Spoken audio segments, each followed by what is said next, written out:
Good morning and Happy New Year. Welcome to episode 7 of the Buchan House Revival. We have 3 rooms cleaned, and today we hope to finish what would be the back end of the house so we can start moving up to the 2-story section. This is a very small room, but as you can see, it's very gross and respirator worthy. So let's get cleaning and yuck, see how it goes. Gross.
man, there was just so much in this tiny little, we're going to call it mudroom. Kerrie's wearing a GoPro camera that someone had given to us with a bunch of accessories, and we are working on trying to get the GoPro integrated into our movies. It takes a great shot. Unfortunately, it makes a huge media file, which I haven't been able to figure out in a quick amount of time how to integrate into the way I'm editing movies now. But anyways, something we're working on, as well as trying to make these videos better for you guys. But anyways, this room was really bad. Those closets were chock full of stuff. There was tons of feces in these rooms and just dust and dirt from the ceiling, as you can see. It had holes in it, and for whatever reason, this particular ceiling had like cellulose blow and insulation in it, which was making it even more of a mess compared to some of the other rooms we had. But we kept picking away at it. I know it's not super exciting to watch, but we did find a lot of things, and we'll go over them in a little bit.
So the reason Kerrie was yelling is she found what appears to be the original well.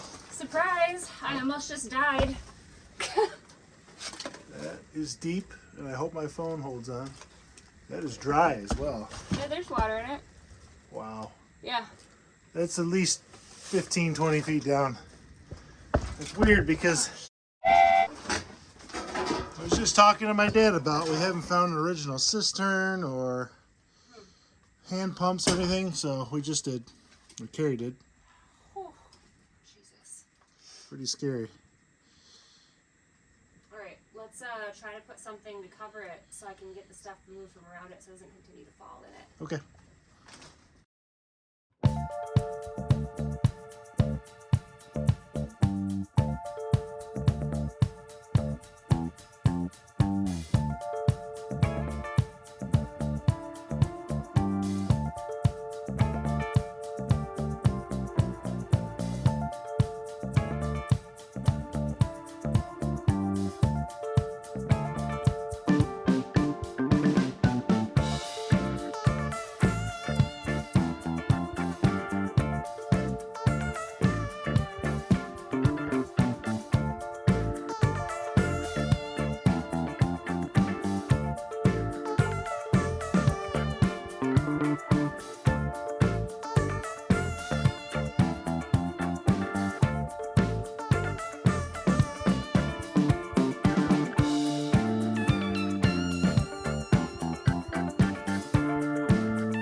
Hey everyone, thanks for watching this video. I think it went pretty well. There's a lot of stuff to go through in that one in a small amount of space.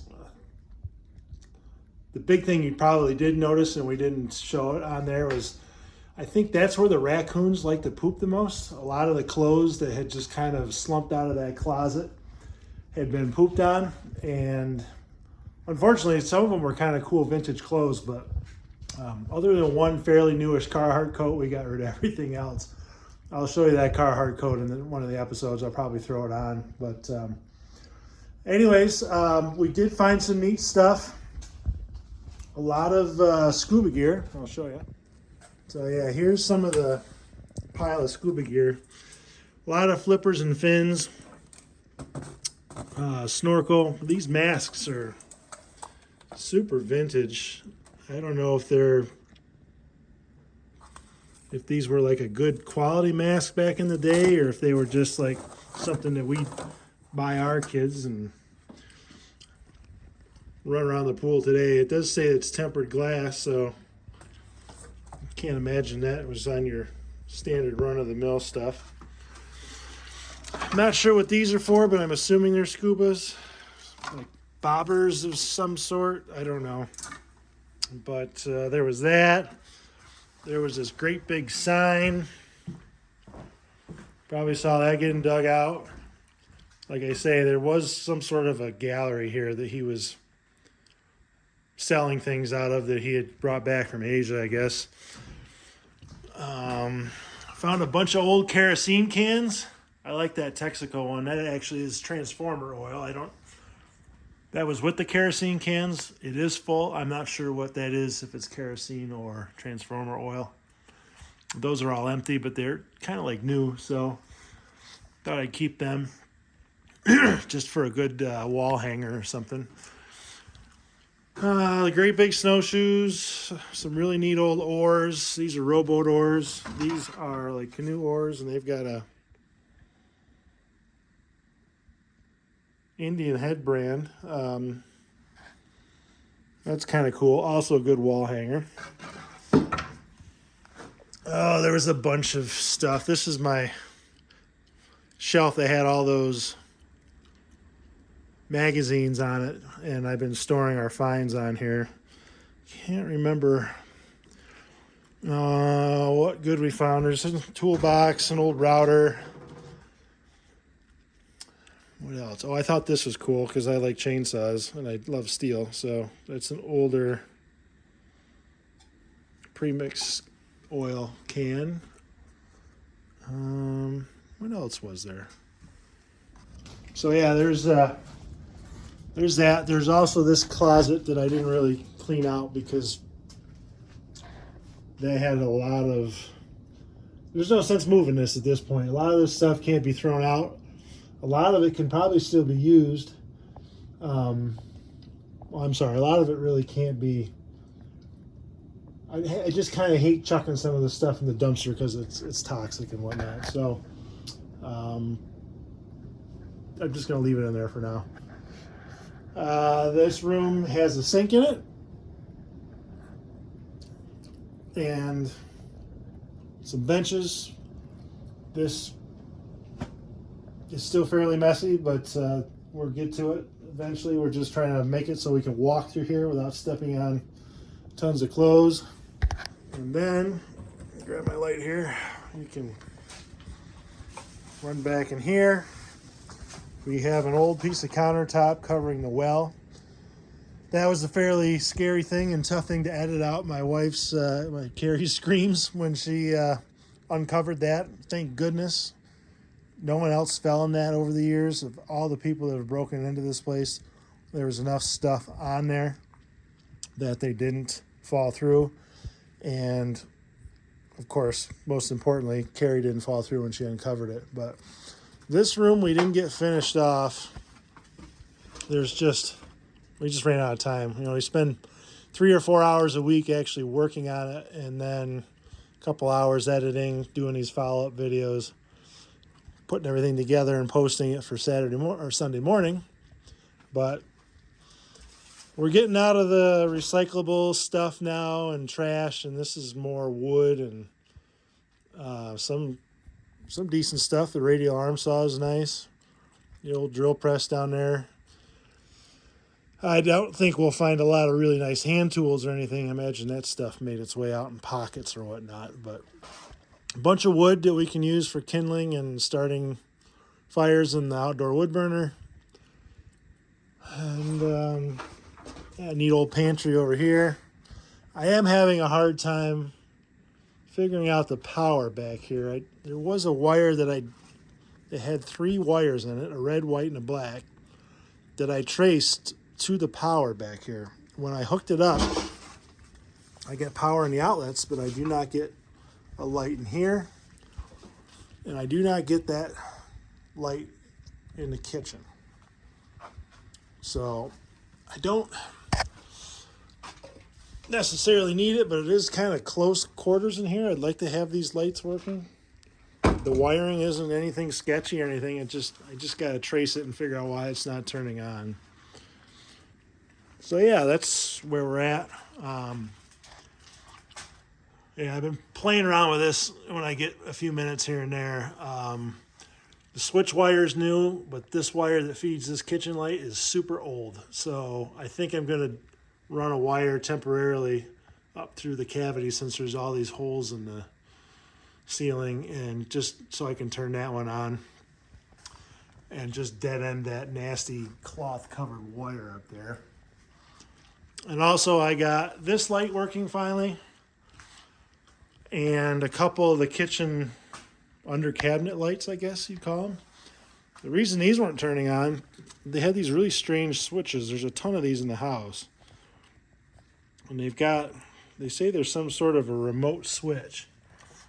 I've never seen anything like this before, and I've been around.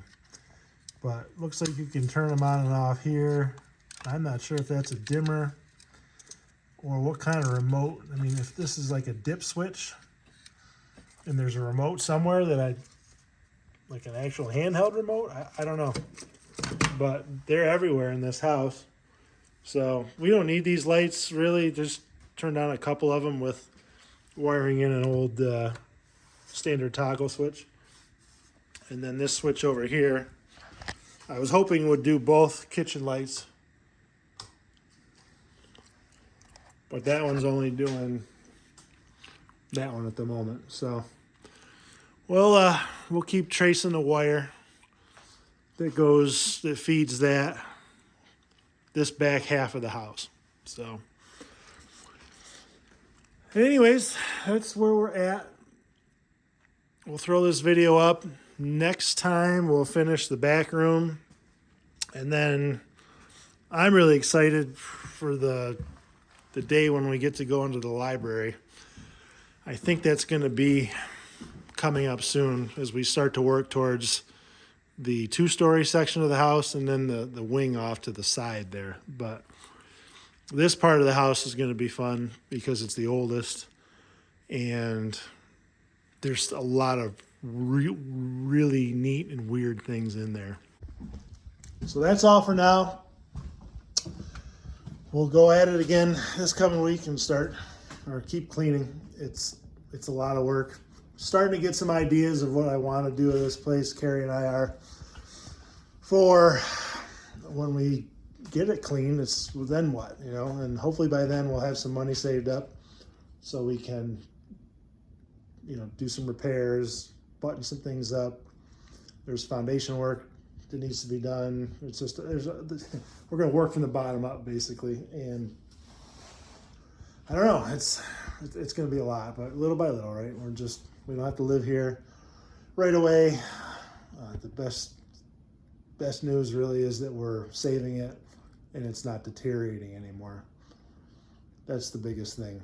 Stop the deterioration, stop the vandalism, and start making this place better each and every time, little by little. So thanks again for watching. Happy New Year again. It's 2025. We'll set a mark right here, and in a year from now, we'll have a full year under our belts, and we'll see how we've progressed, and hopefully it'll be substantially better than what you see here. So thanks again. Keep those vibes positive. Bye-bye.